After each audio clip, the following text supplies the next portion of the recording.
Hello, today I would like to cook these red beans and green beans, okay, dessert. So basically, either they cook red or green. So today I make it different. I mix these two together. Okay, for these red beans and green beans, you want them to cook faster. You need to pre-soak this bean inside a container at least for 1 hour. So let the bean actually expand a little bit when it absorb the water, right? After that, this is important. All right, the pandan leaves.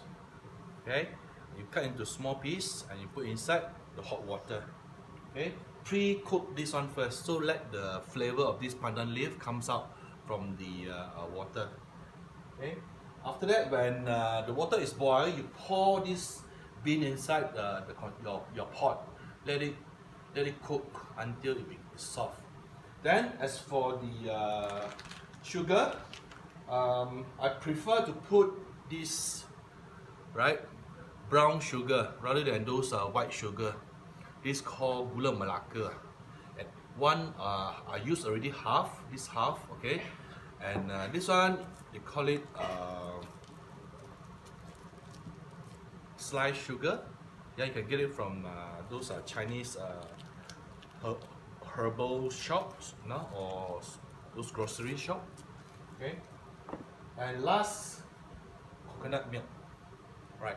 So I already boil my red bean and green beans inside the pot, and let's see. Now it's almost done. I would like to pour in my coconut milk.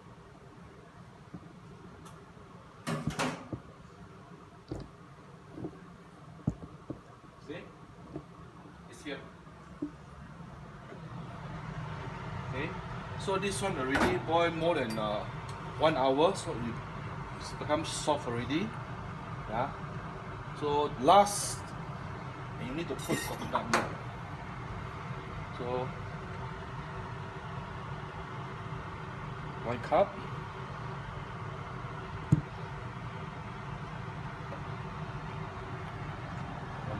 I would like to put 2.5 cups inside here.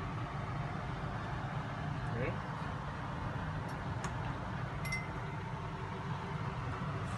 Check this out. It's very creamy. Yeah. This is my version of red and green bean dessert. Okay, bring it to boil, slow fire. Yeah. Then after that, you can enjoy it. Bye.